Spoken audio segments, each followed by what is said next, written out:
Thanks so much, Holly, and thank you so much to the Sous Chef team for having me today. Well, first I'm going to tell you a little bit about my book, kind of the ethos around it, and then we're going to dive into these recipes. And again, as you said, there's a celebration of not just preservation, but I think, we're entering summer, so ways that we can increase vegetable counts into what we're eating, but also really celebrate how we can change and alter vegetables to kind of give us, good bacteria for our gut, play with flavor, etc. If you know me, if you follow me on Instagram, a lot of my ethos in the kitchen is surrounding, locality, around seasonality, but also obviously preservation.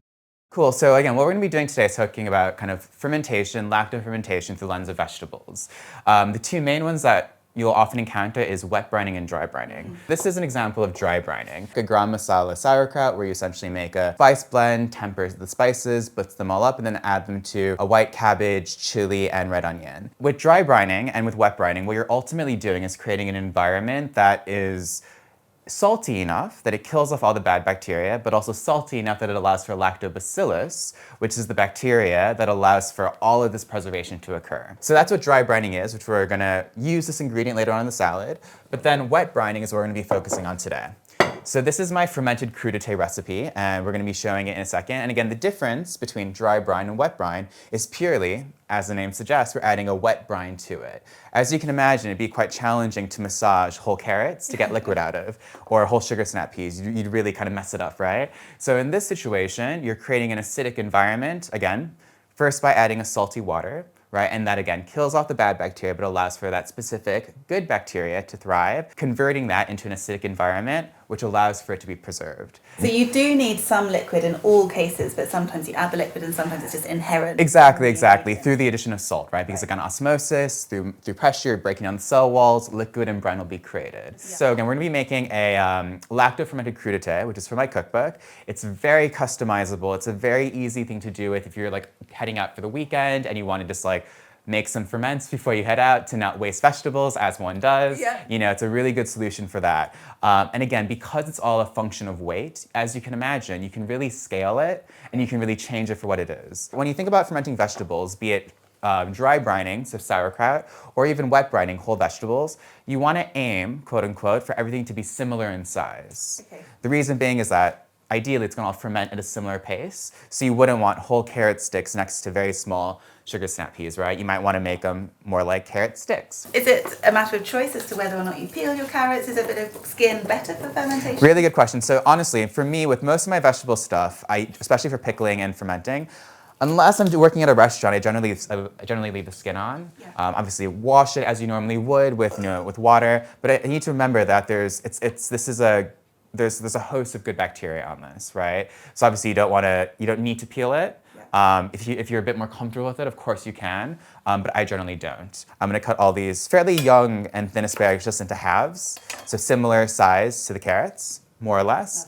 And these sugar snap peas, mange tout, I'm just going to keep as is. When I ferment, I would say the most scientific, the most technical thing that I do is use a scale. Salt's the main thing. Obviously, you can add different spices, different herbs to play around with flavor profiles, but again, you don't really want to play with other things that might inhibit the fermentation. Right. Yeah. Say if you're fermenting something that's very sweet, obviously a sugary fruit will interact differently with it. Cool, so again, what I'm going to be doing now is just add a variety of vegetables, asparagus, cut carrots, and again, this works with pretty much everything. Like I've thrown in green beans, I've thrown in broccolini, I've thrown in, chili peppers, bell peppers, really whatever you can just put in together. As I'm doing this, I'm also keeping track of the weight. So again, zero out your scale, and then you're weighing everything inside the jar. Have fun with this. I think, what's great about this is that this type of ferment is that you're not only just learning how to ferment at home in a very easy way, but I think, if you make them into carrot sticks, it's a really easy and fun way to get kids into eating ferments. Yeah. So I think, a lot of people can be a bit scared about, how to incorporate eating ferments into your daily life. Particularly kids, it's really important, I think, for them to start thinking about what's going into their bodies, plant diversity, but also types of vegetables as well, in which, fermented ones, obviously there's so much research and interest into the gut microbiome, probiotics, prebiotics. Clearly, the more diversity that goes into the body, the better. Again, as I said, incredibly customizable, so you can throw in really whatever spices, herbs that you want. You can throw in, fresh herbs. I'm not going to do that right now. But you can also throw in whatever your favorite spices are. So I'm going to be adding some coriander seeds and some fennel seeds. I think other really good spices that work are chipotle chili flakes are really nice if you want a bit of heat. Before we add the salt, we're going to add water. And again, what you want is to add water to pretty much submerge everything. Pretty much almost to the tip top, and there's maybe like this much space at the very top. Generally, for these types of things, I like to do 3% salt. So again, that's 3% of the total weight of everything inside the jar, obviously minus the jar. So now I'm going to add about 27 grams of salt directly to the jar. Great, so now I've added the right amount of salt. Again, 3% of everything inside this jar, water included. Things will dilute naturally over in the next day or so. I've never really had issues with things not diluting, so I just give it a bit of a shake, and then we're technically good to go. However, there's a few best practices I think are important to be aware of here. So first off, as I said before, everything is fine below the brine. If you just left this as it is, there's clearly a lot of things sticking out of the brine. So how do we maintain things under the brine? There's a lot of very easy things you can use to kind of maintain that. My actual favorite hack, if you use the outer leaves of a cabbage, the ones that are really fibrous and really hard, you can kind of invert that and almost act that as a barrier, right? So essentially, and again, it's fine if there's small, dry spices that are kind of floating and touching the oxygen, but you really want to minimize all the vegetables going over the water. With lacto fermentation, which is what we're doing, oxygen is the enemy, right? So anything that's being exposed to oxygen will naturally attract first yeast and then mold. Right? It's really common, if any of you have made sauerkraut or kimchi before, you may have encountered Cam's yeast. It's completely naturally occurring, it won't hurt you, but it does impact flavor over time. But usually the main culprit is oxygen. And again, first yeast, then mold. So again, my top tip, using a piece of cabbage, sometimes I even use small glasses to then invert and then use the pressure to hold that down. Yeah, so that in terms of next steps, you literally put it wherever you want. Generally, I would say out of direct sunlight, because any fluctuation in temperature will impact the product. But if it gets a few hours of indirect sunlight throughout the day, it'll be fine. So I'm a big fan of using glass, because I think for me, fermentation is such a visual thing. But these make fermentation very easy. So these E-Gen, they're food grade plastic. And they're very secure. And essentially what's really nice about this is that obviously you can pack everything in there, and this kind of acts as a way to keep everything down, but also minimizes oxygen, right? It'll allow for gas to escape, because there's this very cool mechanism to allow to do that, as you can hear and see. And then as you eat up the ferment, you just continue to push it down. So it actually keeps things very kind of shelf stable at room temperature. Whenever I have supper clubs or doing stuff in kitchens, these are really good tools.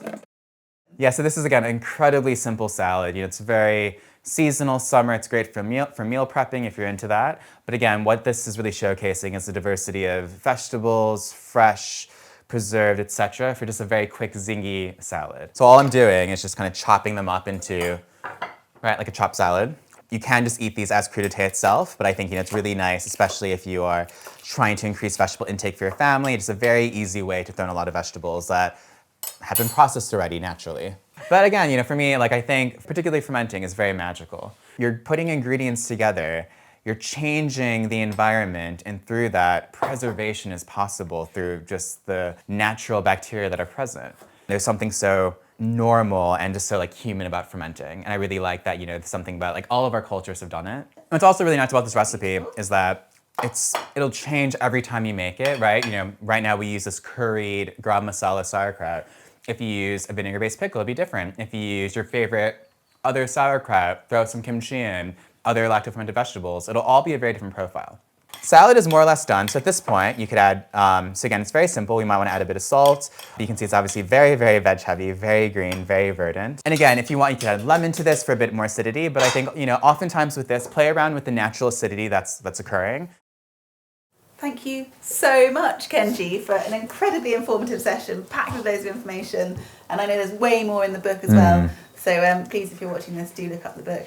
It's well worth having a copy on your shelves if you are at all interested or quite far down your journey of fermentation. Yes, please. So thank you, Kenji. That was a real joy, and lucky me, I now get to eat this. Awesome. Well, thank you so much for having me.